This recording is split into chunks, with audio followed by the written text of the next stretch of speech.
Our passage today is found in the book of Mark. Mark chapter 16, and we're looking at verses 9 through 14.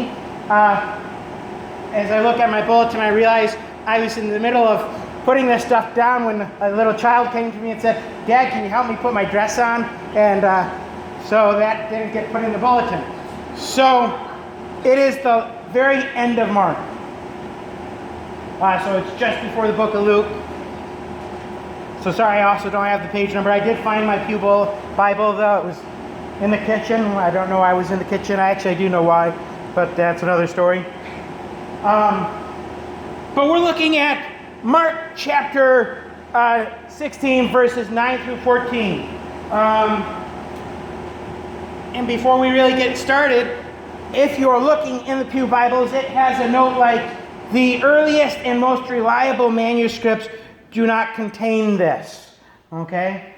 Part of that is because our pew Bibles are NIV Bibles, and they go with older is more reliable. So they're kind of being redundant in their philosophy here, because they feel that because this is the oldest, it must be the most reliable. All right? My understanding is that these oldest, most reliable manuscripts were actually found in a trash heap in Alexandria, Egypt. So why you're throwing out the reliable source, I don't know. Most people don't throw out the stuff that they feel is reliable. But this is found in the Byzantine text, which is where we get our New King James and the King James, and those which somehow around 300 AD popped up everywhere, like in the entire Byzantine Empire all at once, which doesn't happen, especially without the printing press. So obviously people have been copying the Byzantine text for quite a while. And I actually feel like the Byzantine text is a more reliable text from the studies I've done. But the NIV has put this in there so that we can use our pew Bibles along with this. And I didn't even think about it because when I prepare my studies, I'm preparing from my New King James. And then I look at the NIV like Saturday night and go, oh, right, that's not it. Kind of a thing. All right, they changed that a little bit. And with those changes, I should point out that the changes don't ever really change anything doctrinal. It doesn't change the crucifixion. It doesn't change salvation. It doesn't change resurrection. All right? And all the information that we find that is different, we can find other places that say, you know what, even if we go with the difference, it's still found in other places that they agree upon. So it's not as big of a deal as some people try to make it out to be. But with that being said, we're going to be looking at Mark chapter 16, verses 9 through 14. It says, when Jesus rose early on the first day of the week, he appeared first to Mary Magdalene, out of whom he had driven 7 demons. She went and told those who had been with him and who were mourning and weeping. When they heard that Jesus was alive and that she had seen him, they did not believe it. Afterwards, Jesus appeared in a different form to the 2 of them while they were walking in the country. These returned and reported it to the rest, but they did not believe them either. Later, Jesus appeared to the 11 as they were eating. He rebuked them for their lack of faith and their stubborn refusal to believe those who had seen him after he had risen. All right? And so, I want to give a little shout out to a guy by the name of Thomas. He gets a bad rap because he said, I'm not going to believe it till I touch the hands and feel the side and stuff. Well, the other guys didn't believe it either, right? That's what we see here. And so let's not give Thomas that bad of a rap because, well, they didn't believe it. But I want you to see some of the things, We have great traditions built up around Easter. Unfortunately, some of them we weren't able to do this year because we're still in a modified. I don't like this modified. Hopefully we'll be done with the modified soon. But we have traditions that have been built up year after year. And, we go through Holy Week and we know what's coming. We know what's coming. I remember when I was younger, we were in a choir. The choir sang a song, and it said, and we know how the story ends, and the song seemed to end with the cross. right? As if the story ended on Good Friday. But the reality is that the story ends, and it doesn't even end with the resurrection. It ends with Christ coming back and victory and claiming the earth, and then there's a new heaven and a new earth. That's how the story ends, right? We're still in the middle. We're still in the following action, if you want to go with a narrative sense of things, as an English teacher does, right? We're still in the resolving things. The climax was the cross and the resurrection. We know how the story ends. And so for us, as we go through Holy Week, it is often hard for us to get in that mindset of the sorrow and the mourning and the weeping that was present there that first Easter morning. It says, when Jesus rose early on the first day of the week, he appeared first to Mary Magdalene. What was Mary doing? Mary was going to the grave. She was going to anoint the body. Mary and some other of the women were going to take care of the dead, as was their custom, their tradition. They had to wait till Sunday to do it because the 2 days prior were a special Sabbath and then a Sabbath, and they couldn't do work on those 2 days. Okay? Yeah, I did say 2 days prior. I think he was actually crucified on Thursday. If you do all the math, that's kind of... But it doesn't really change too much other than your math. And, well, some of us are so bad at math that it doesn't change anything anyway. But the reality is that they were going because they were mourning. They were going to pay respects. And they see the tomb empty. They see the tomb empty. And in John it says that Mary ran to John Peter and the disciple whom Jesus loved, which we all kind of know as John. You know, I don't know if it was a ego thing of saying, look, I'm the guy who Jesus loved. He really loved me. The rest he tolerated, but he loved me. Or if it was a humility thing of not trying to name himself, saying, you know, I'm not worthy of being named. I'm one of the ones he loved, right? I don't know if it was ego or humility. But she ran to John. And the other ladies, they were also going to go tell the disciples. And so it may be that the disciples weren't all in the same place. But when they get to Peter and John, when Mary gets to them, Peter and John, and this is actually in your bulletins, I have that part of John copied out for you guys, they run to the tomb. And they run as fast as they can, and the disciple whom Jesus loved gets there first. You know, if I'm telling the account, I'd get there first too. But he doesn't go in. Peter goes in. Because they can't believe that the body is gone. Right? They can't. It's unfathomable. Who in their right mind would have gone and stolen a body? Well, the guys in charge, they thought maybe Jesus' disciples would steal the body. That's why they had put guards there. Because if there's no body, well, you can claim that he rose again, because he claimed he was going to rise again. Right? And they didn't want that claim to happen. They didn't want them to be able to say, look, there's no body, he rose again. That's why they put the guards there. Well, the disciples apparently were not as quick as the guys in charge. Because it says in our passage here, when they get to the disciples were mourning and weeping. Because they didn't know how the story ends. To them, their master, their Lord, their friend, their loved one was crucified 3 days ago. He was crucified. And so all they know is that he's not there anymore. They can't see the idea that he is coming again. They can't see that the resurrection is going to happen. They're mourning, they're weeping. And I was thinking about that. Are we mourning and weeping?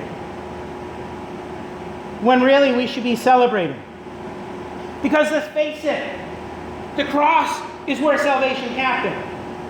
It was on the cross that our sins were taken away. It wasn't in the empty tomb. The empty tomb was just a sign. Well, that's what they say. We'll get into what the empty tomb really is. But the cross, that's where the miracle of salvation happens, where the sin of man was poured out onto Christ, where the sin debt was paid. Right? And so they shouldn't be mourning. They shouldn't be weeping. They should be celebrating. Because the cross is the victory over sin. The cross is the victory over sin. The empty tomb is the victory over death. They go together. And they should have known that. That's the reality, is they should have known that. And so I wonder, how many times are we mourning? How many times are we weeping for things that, you know what, we should be celebrating? My cousin likes to point out, you know, we like to mourn over the fact that back in the 50s, churches were full. Everybody went to church. The nation was biblically literate.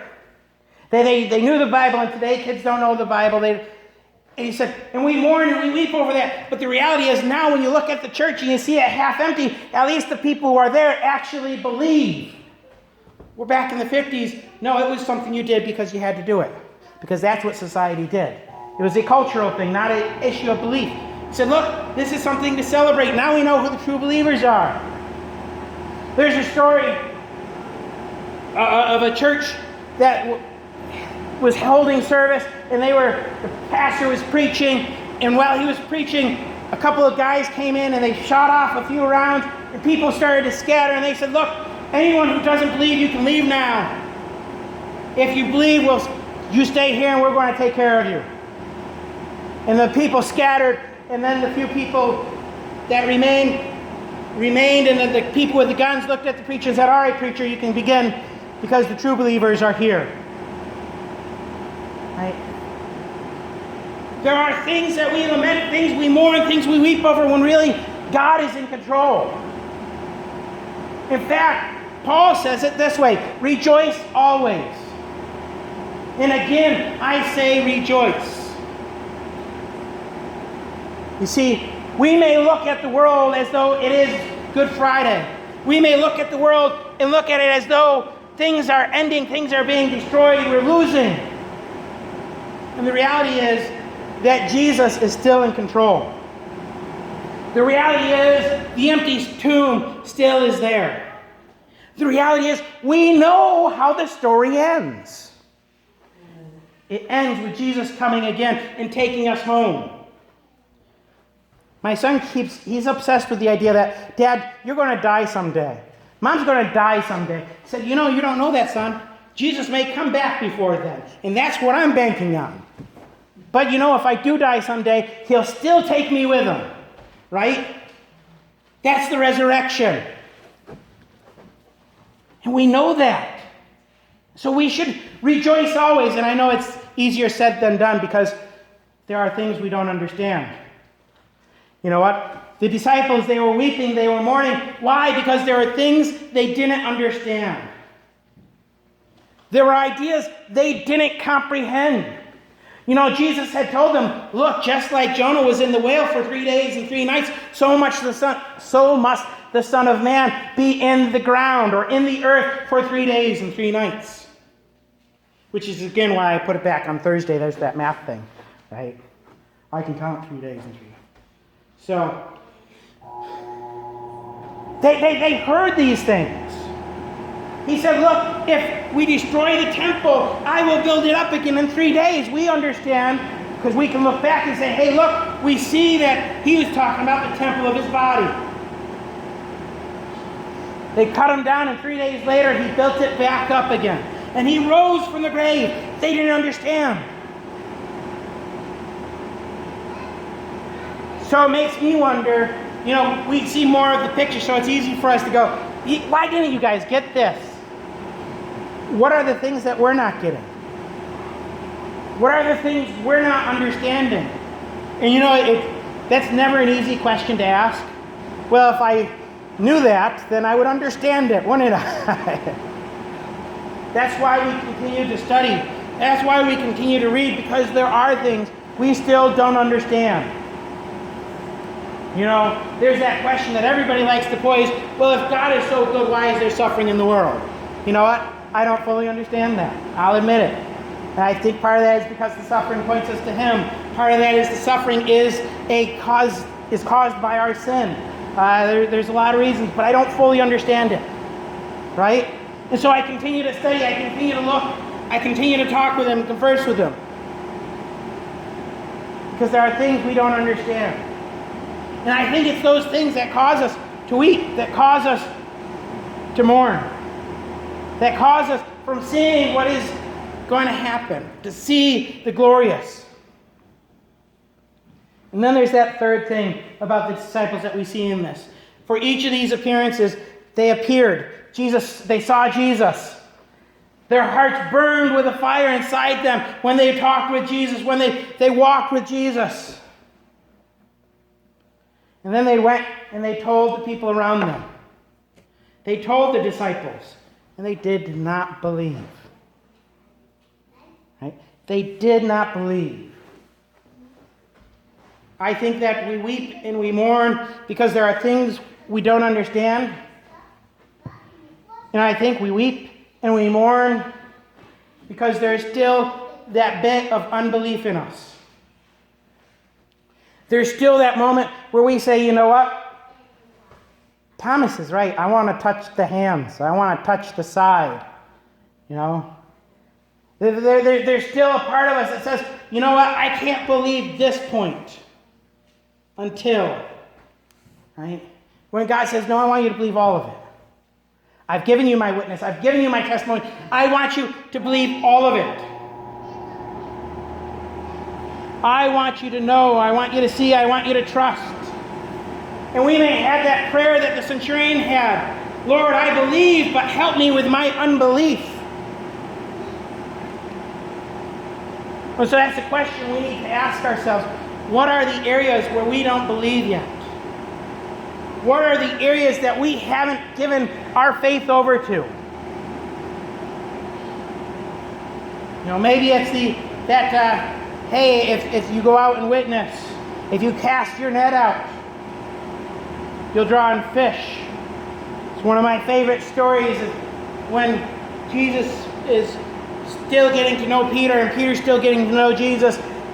Jesus was preaching, and he comes down to the boat and he pushes the boat off with the fishermen inside, and he looks at the fishermen after they get out a little ways and he says, hey, toss your net in on that side. And Peter looks at him and says, Lord, no, we've been doing this all night.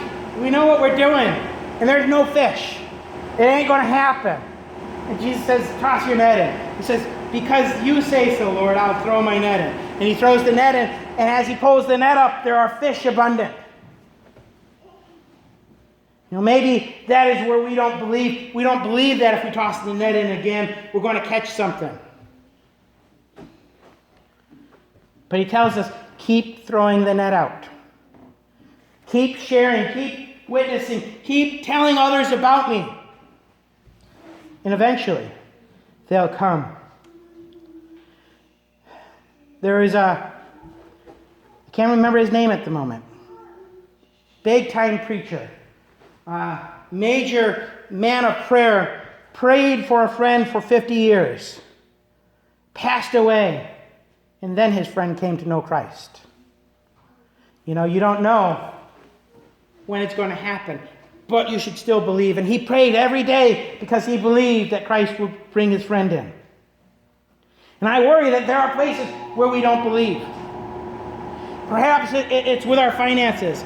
Perhaps we're sitting there going, Lord, there's no way you could help me out if I can't pay my tithes because of that. I can't believe it. You know, this is the one place where he says, test me. Test me in this. You know, where is our lack of faith? And so in verse 14 it says, later Jesus appeared to the 11. As they were eating, he rebuked them for their lack of faith and their stubborn refusal to believe those who had seen him after he had risen. here's the reality about our unbelief. It is something to be rebuked, but it does put us in good company. There are others who were unbelieving in these matters.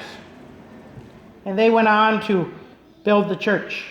Thousands were added to their numbers daily when they started preaching, when they started doing what God called them to do. Thousands were added daily. They didn't believe until they saw the appearance of the resurrection.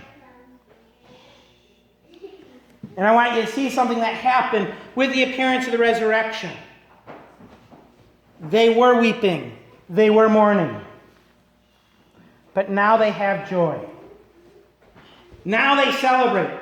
And that's the part that we remember, right? We remember the celebration.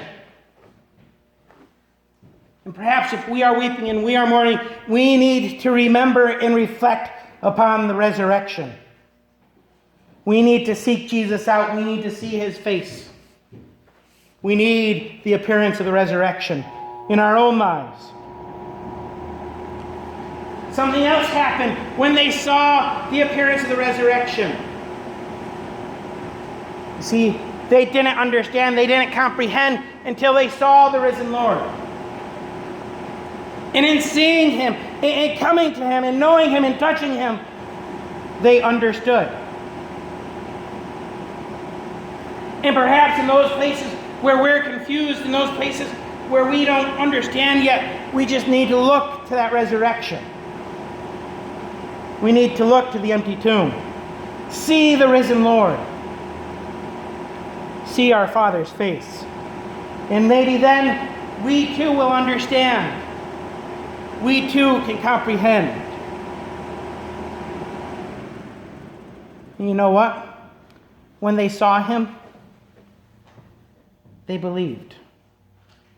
There was no more doubt. Thomas, even when Thomas got to touch, he believed. Just like the others, when he got to see, he believed. Perhaps we need to see the resurrection again. We need an appearance of the resurrection so that we may be helped in our unbelief. We need to see the face of Jesus. That's what the empty tomb is. It brings understanding. It brings belief. It brings joy. It's the completion of the work of the cross. Victory over death. That's what we celebrate today. That's what we praise him for. So let us pray.